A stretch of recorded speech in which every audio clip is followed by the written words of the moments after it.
Part 1, found out my wife was cheating on me with my brother, and now they're engaged. Throwaway because my main account has family on it, and I'm not ready for them to connect the dots. This might be long, but I need to get it off my chest. Please bear with me. You know those moments when your life splits into before and after? Like when you hear news so wild, so gut-punchingly surreal, you know that nothing will ever be the same again? That's what happened to me a little over a month ago. And the kicker is, I didn't just lose a wife. I lost a brother too. I guess I should rewind a bit. Setting the scene. I'm 33M. I'd been married to my wife, Emma, 32F, for almost 7 years. We met in college, bonded over terrible instant ramen and late-night walks back to the dorms. She had this dry sense of humor that always cut through my anxiety. Honestly, I thought she was my person. My safe place. We did the whole adulting progression, got engaged right after graduation, scraped together enough for a starter house, adopted a rescue dog named Biscuit, the dumbest, happiest golden retriever you've ever seen. It wasn't perfect, but it felt stable. You know? Like the kind of boring stability that's supposed to be the payoff for growing up. Then there's my brother, Mark, 30M. Younger by 3 years. Charismatic in that everyone wants to be around him way. He's the guy who can walk into a room of strangers and leave with 3 new best friends. Growing up, I was the quiet, cautious one. He was the golden child. Not that I resented him, I actually admired how fearless he was. Emma always got along with him, but I never thought much of it. She was friendly with my whole family. Mark had girlfriends on and off, but nothing that ever stuck. Or so I thought. The cracks in the glass. If I'm being honest, I started noticing something felt off about a year ago. It wasn't one thing. It was little things, the kind of stuff you almost gaslight yourself into ignoring. Emma started working late, more often, except she doesn't really have the kind of job that demands late nights. When I'd ask her what she was doing, she'd get vague, like, oh, just paperwork. You wouldn't get it. Our intimacy dropped too. At first, I chalked it up to stress, or the natural ebb and flow of a long marriage. But every time I'd reach for her, she'd pull away, not unkindly, but in this automatic way. Like muscle memory. One night, I remember asking her, "Are we okay?"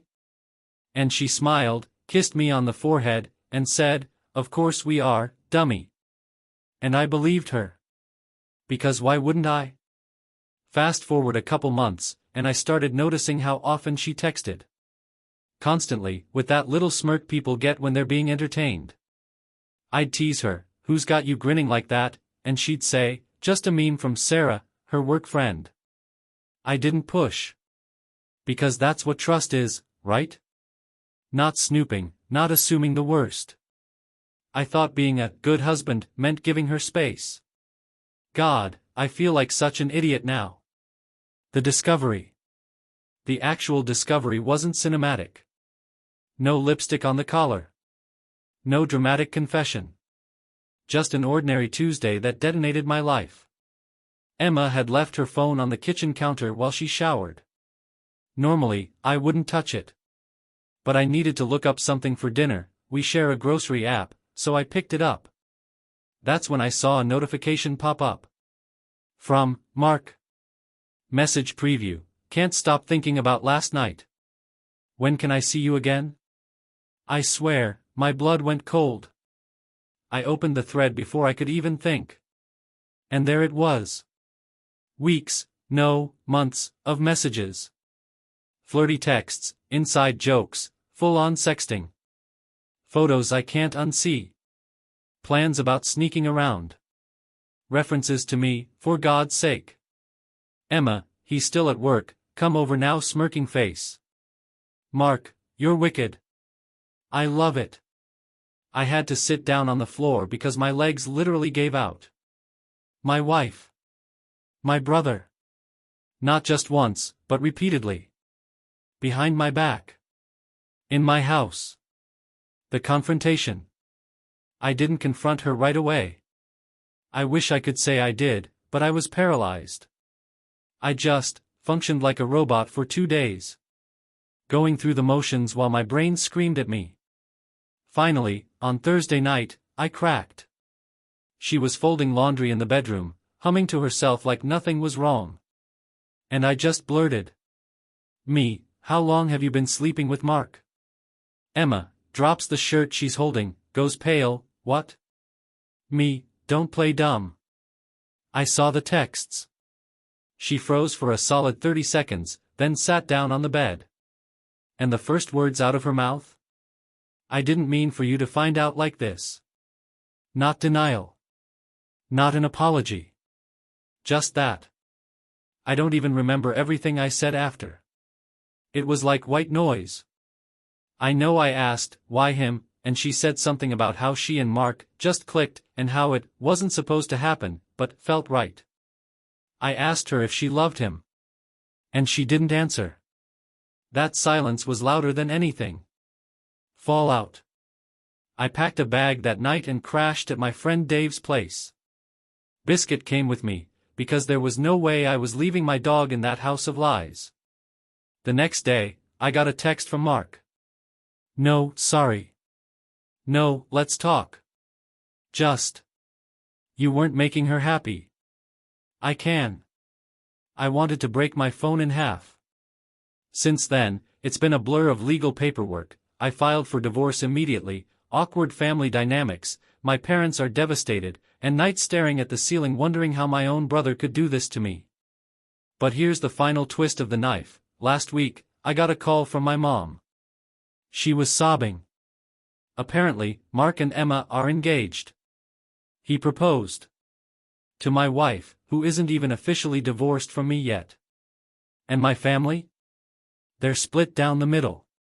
Some think I should cut them both off forever. Some think I need to be the bigger person, because love is love and life is messy. I don't even know what to think anymore. That's where I'm at right now. Sitting in a half-empty apartment, surrounded by moving boxes, trying to piece together who the hell I even am after all this. Do I cut both of them out of my life forever? Do I show up at the wedding, if it happens, just to watch the train wreck? Do I try to forgive? I don't have answers. All I know is the two people I trusted most teamed up to burn my life down. And somehow, the world keeps turning like nothing happened. TLDR, found out my wife was cheating on me with my brother. Filed for divorce. They're now engaged, and my family's split about it. I don't know how to move forward. Part 2. Alright, buckle up, because apparently my life decided to take the scenic route through a soap opera written by someone who thinks betrayal is a personality trait. I left off last time after finding out that my wife of 7 years was cheating on me with my younger brother. Let's call him Jake, because typing backstabbing gremlin every time would get old fast. And then, just to make sure I fully grasped the depths of my humiliation, they went ahead and announced they were engaged. Yes. Engaged. While I was still in the staring at the wall wondering if I should sleep on the floor or burn the bed phase. The days after that revelation felt like I was living inside a glitchy video game. My brain couldn't compute what was happening. I'd wake up, see her toothbrush still by the sink, and for a split second I'd think everything was normal. Then, bam, it would hit me all over again. Oh right, she's leaving you for your brother. Coffee? I tried avoiding my family altogether, but apparently that wasn't an option. My mom, bless her perpetually conflicted heart, kept calling me with her mediator voice. You know the one, soft, gentle, like she's trying to talk a cat out of a tree. She'd say things like, "Sweetie, I know this is hard, but your brother really loves her," and I'd have to physically hold the phone away from my ear so I didn't scream something that would make Jesus file a noise complaint. My father, on the other hand, is a man of very few words. His contribution to the whole saga was a gruff, "That's unfortunate," followed by dead silence, like he'd just commented on a sports injury. Thanks, Dad. Very helpful. But the real circus started when my friends found out. I didn't even plan to tell them, I was embarrassed, honestly. Who wants to admit they got played by both their spouse and their sibling? But word spreads faster than wildfire in our small circle, especially when you've got one buddy who thinks gossip is a competitive sport. Within a week, everyone knew. The reactions ranged from shocked gasps to furious rants about how they'd happily egg Jake's house, and by house, I mean the dingy apartment he's barely keeping together. One friend even suggested we start a group chat dedicated solely to roasting him. I didn't say yes, but I didn't say no either. The worst moment, though? When I actually saw them together for the first time after the engagement news. It was at a family dinner, because apparently my mom thought breaking bread would fix the fact that my brother was now fiancé to my wife. I showed up out of guilt and curiosity, and immediately regretted it. There they were, sitting side by side like some cursed Hallmark couple, her hand on his, both of them wearing matching smug smiles. I swear to God, my appetite evaporated faster than my dignity. My mom tried to keep things light by talking about wedding plans, and I almost choked on my water when she asked me if I'd be comfortable attending. Attending? As in, would you like to come watch your wife marry your brother? Sure, Mom. Should I also be the ring bearer while we're at it? I didn't answer. I just excused myself, walked out, and sat in my car for an hour staring at the steering wheel. My phone buzzed non-stop with texts from my mom, from her, even from Jake. His message said, and I quote, "Hey man, I know this is tough, but I hope one day you'll be happy for us." I laughed so hard I nearly cracked a rib. Happy for them? That's like asking someone to be happy about stepping barefoot on a Lego. Now, here's where things get messy. Because while my ex-wife, yep, she's officially ex now, we signed papers faster than I could say, divorce lawyer, and Jake were parading around like they just won some twisted lottery, I was quietly unraveling. I'd lie awake at night replaying every conversation we'd ever had, trying to figure out when it started, how I missed the signs, why I wasn't enough. The spiral was real. But here's the thing, rock bottom has a weird way of giving you tunnel vision. I started pouring all that anger, confusion, and heartbreak into something else. I hit the gym. I reconnected with hobbies I'd abandoned. I started journaling, which sounds corny but actually kept me from texting things I'd regret. Like, hope your wedding cake tastes like betrayal. And people noticed. My friends kept telling me I looked healthier. One even joked, "Dude, heartbreak abs are real." Which, I'm not gonna lie, felt kinda good. It was like I was slowly, stubbornly clawing back pieces of myself they'd stolen. Then came the curveball. About 2 months into my self-imposed, do not engage with demons policy, my ex reached out. She wanted to talk. Against my better judgment, and because I'm a masochist apparently, I agreed to meet her at a coffee shop. I braced myself for an apology, maybe even some tears. Instead, she launched into this speech about how she hoped we could still be friends, because I was such an important part of her life. Friends. Friends. With the woman who detonated my marriage and hopped into bed with my brother? I swear the barista stopped mid-pour because he could feel the absurdity radiating off our table. I asked her one question, when did it start? She hesitated, looked away, and then admitted it had been going on for over a year before I found out. A year. That hit me like a truck. All the birthdays, anniversaries, lazy Sundays watching movies, she'd been splitting her time between me and him like it was some deranged calendar invite. I walked out before she could finish her latte. Haven't spoken to her since. But don't worry, it gets better, worse. Because last week, I got an actual wedding invitation. Yep. A printed, embossed, "We're so happy together" card, mailed straight to my door. I stared at it for a good 5 minutes, half expecting it to burst into flames. The kicker? They want me to be there as family. My mother even called to say she thought it would be healing. Healing. As if sitting in a pew watching them exchange vows is some kind of spa treatment for the soul. So now I'm stuck with a choice. Do I go, sit there like a mannequin, and silently give them the satisfaction of my presence? Or do I skip it, knowing it'll probably cause a full-blown family war? Part of me wants to go just to stand up when the officiant asks if anyone objects. Another part of me wants to disappear to a beach somewhere and send them a postcard that just says, LOL. Anyway, that's where I'm at. My ex-wife and my brother are about to tie the knot. My family is acting like this is just a quirky rom-com twist. And me? I'm torn between wanting closure and wanting popcorn to watch it all implode. Because let's be honest, if they built their relationship on betrayal, what are the odds it ends in a fairy tale? I don't have answers yet. All I know is, the story isn't over. And something tells me their happily ever after is going to have a few cracks.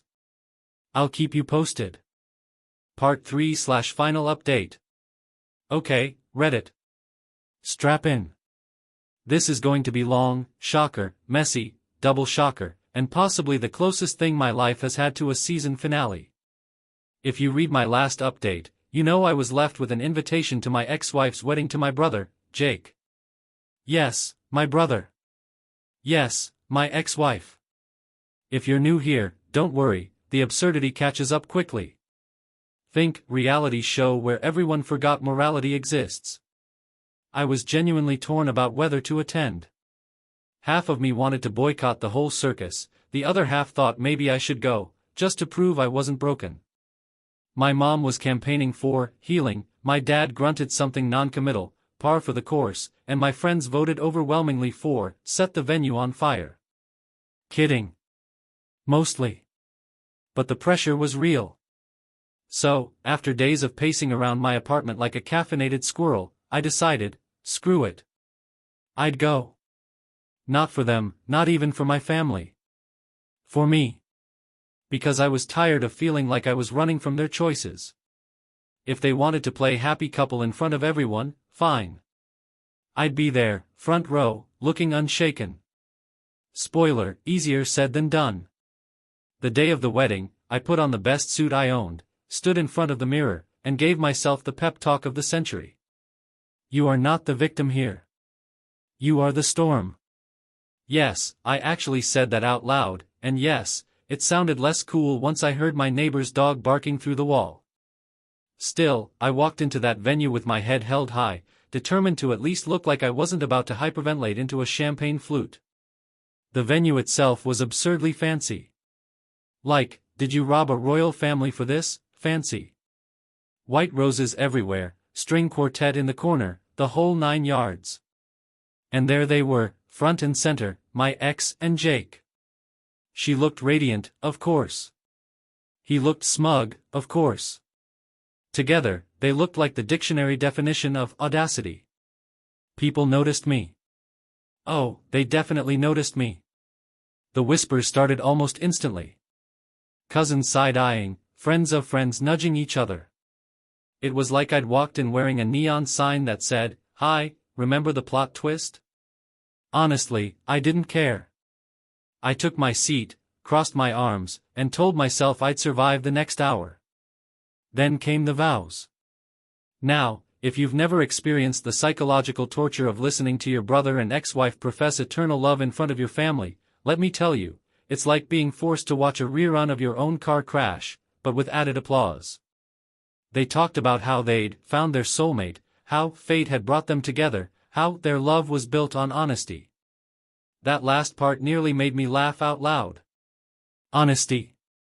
Really? If honesty was involved, I'd have been invited to the Betrayal brainstorm sessions. But here's where the universe decided to spice things up. Because when the officiant asked if anyone objected, there was a pause.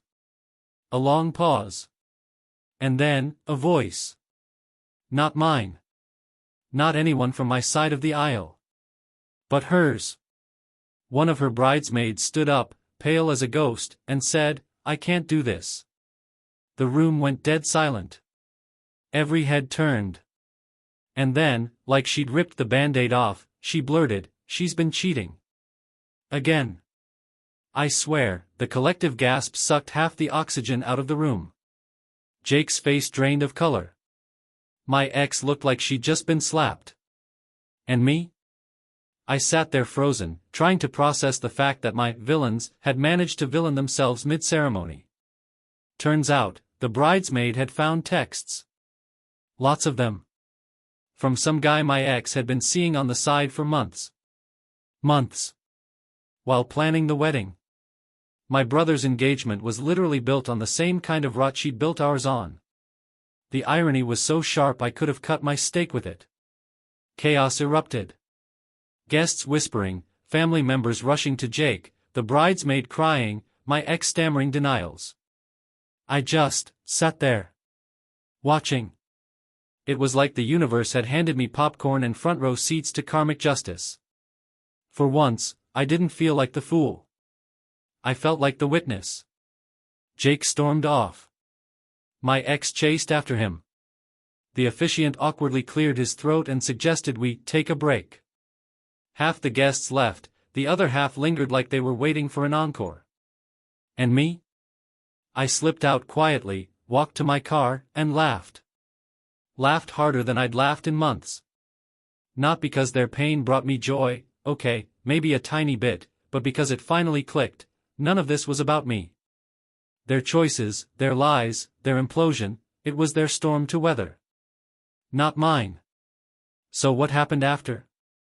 Jake called me a few days later. His voice was shaky, broken. He apologized. For the first time, genuinely. He admitted he'd been blinded, that he thought he was special to her, that he didn't realize she was just who she was. I didn't gloat. I didn't yell. I just told him, now you know how it feels.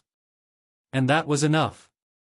We're not suddenly best friends again, but for the first time, I felt the anger loosen its grip. Closure, in its weird, imperfect way. As for her? She tried reaching out. Texts, voicemails, the whole, please just hear me out, routine. I didn't answer. Not once. Because there was nothing left to say. She made her choices. I made mine. And my choice was peace. Now, here's the twist I didn't see coming. Out of all this wreckage, I actually started rebuilding. I reconnected with old friends. I picked up painting again, don't laugh, it's therapeutic. I even started dating someone new. It's early, it's cautious, but it feels real. Honest. Like the opposite of everything I just crawled out of. And maybe that's the point. Sometimes you have to watch the wrong story burn down before you can step into the right one. So yeah. That's where my saga ends. My ex-wife didn't get her fairy tale. My brother got a brutal wake-up call. And me? I got something better than revenge, I got freedom. Turns out, healing doesn't always look like forgiveness or reconciliation. Sometimes it looks like sitting back, sipping your coffee, and realizing you don't care about their mess anymore. Because you're too busy living your own life. Thanks to everyone who read, commented, and cheered me on through this dumpster fire of a journey. Your words kept me sane when I was spiraling, and for that, I'm forever grateful. If my story taught me anything, it's this: betrayal might break you, but it doesn't define you. You get to decide what comes next. And for me? Next is brighter. The end.